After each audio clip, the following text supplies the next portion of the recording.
என்னால என்ன பண்ணிட்டு இருக்கீங்க? அண்ணி வாங்க நீ. இந்த சட்டை கொஞ்சம் டைட்டா இருந்துச்சு நீ, அதான் பிரிச்சு விட்டுக்கிட்டு இருக்கேன். எங்க பாப்பாவை காணோம்? பாப்பா ஸ்கூல் போயிருக்கிறா நீ. சரி சரி, எங்க என் தம்பியை காணோம்? அவங்க வேலைக்கு போயிட்டாங்க, நேத்து தான் போனாங்க. எங்க தங்கல் வேலைக்கா? ஆமா நீ. சரி சரி இருங்க, நீ சாப்பாடு வச்சுட்டு வரேன். சாப்பிடல? வேணாம் வேணாம், அப்புறம் சாப்பிட்டுக்கலாம். என்னால என்ன செஞ்சுட்டு இருக்க? இந்த உருளைக்கிழங்கு பொரிச்சிட்டு இருக்கேன் நீ. ஏன் என்ன சாப்பாடு செஞ்ச? காலையில தயிர் சாதம் வச்சு கொஞ்சம் காலிஃபிளவர் வச்சேன். அது கொஞ்சம் தான் இருக்குன்னு காலிஃபிளவர் உங்களுக்கு சாப்பிட பத்தாது, அதனாலதான் கொஞ்சம் உருளைக்கிழங்கு செஞ்சிருவோம்னு செஞ்சுட்டு இருக்கேன். ஏம்ல மெனக்கிட்டு செஞ்சுக்கிட்டு இருக்க? இருக்கிறத வச்சு சாப்பிட்டுக்கலாம்ல. இருக்கட்டும் நீ, இதுல என்ன இருக்குது? இந்த ரெடி ஆயிடுச்சா நீ? நீங்க போங்க, நான் சாப்பாடு எடுத்துட்டு வரேன். இது என்னதான் நீ பையில? இல்ல, ஒரு 10 சேலைக்கு முந்தி அடிக்காம இருந்துச்சு, அதுக்கு முந்தி அடிச்சிரு. ஒரு சேலைக்கு மட்டும் ஜாக்கெட் தைக்காம இருக்கு, அதுக்கு ஜாக்கெட் தச்சிரு. இந்த இதுதான் அளவு ஜாக்கெட். இந்த அளவு எல்லாமே சரியா இருக்குமா? கையை மட்டும் கொஞ்சம் டைட்டா இருக்கும், அதை மட்டும் கொஞ்சம் லூஸா வச்சிரு. இதாவ்ல என்ன நீ? என்னது தைக்கிறது காசு? இருக்கட்டும் நீ, பரவாயில்ல. பரவாயில்லையா? அப்புறம் என்ன சும்மாவா தச்சு கொடுப்ப? இந்தா வச்சுக்கோ. இல்ல நீ, நான் இப்ப வாங்கினாலுமே செலவாகிரும். நான் தச்சதுக்கு அப்புறம் கூட வாங்கிக்கிறேன், நீங்க வச்சிருங்க.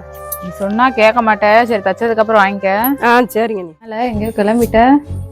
ஆமாங்க நீ, இந்த இப்ப ஸ்கூல் விட்டுருவாங்க, பாப்பளை கூப்பிட போகணும். அது சரி, சீக்கிரம் குளிச்சுட்டு கிளம்பிடுவோன்ட்டு சுடிதாரை வந்து தேடிக்கிட்டு இருக்கேன். இவ்வளவு சேலை வச்சிருக்க, ஆனா எங்க போனாலும் சுடிதாரை தான் போட்டுக்கிட்டு போற. அண்ணி, சேலையெல்லாம் யாரணி கட்டுறது? சுடிதார்னா டக்குன்னு போட முடியும், அதனாலதான். சரி மாறி, எனக்கு பஸ்ஸுக்கு டைம் ஆயிடுச்சு. சரிங்க நீ. சரி, நீ தச்சுட்டு போன் பண்ணு, வந்து வாங்கிக்கிறேன்.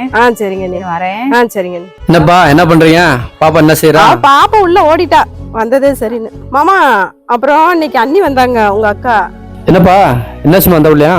இந்த இதுங்க சேலை ஃபுல்லா ஓரடிக்கணுமா, அதுக்கு வந்து கொடுத்துட்டு சட்டை ஒண்ணு தைக்கணும்னு சொல்லி கொடுத்துட்டு போனாங்க.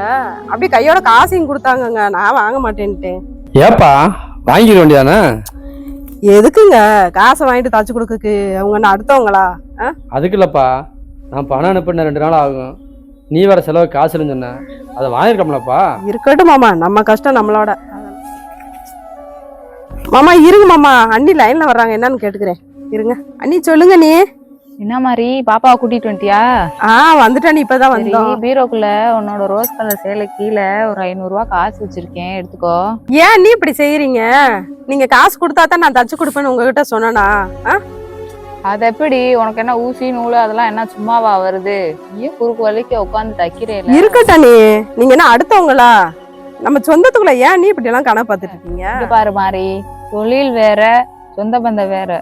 நம்மளுக்கு ஊரை சுத்திதான் சொந்த பந்தம் இருக்கு. எல்லாருக்கும் நீ சும்மா தச்சு தர முடியுமா? செலவுக்கு அந்த காசை எடுத்து வச்சுக்க மாதிரி என்ன, சரியா? சரிங்க நீ.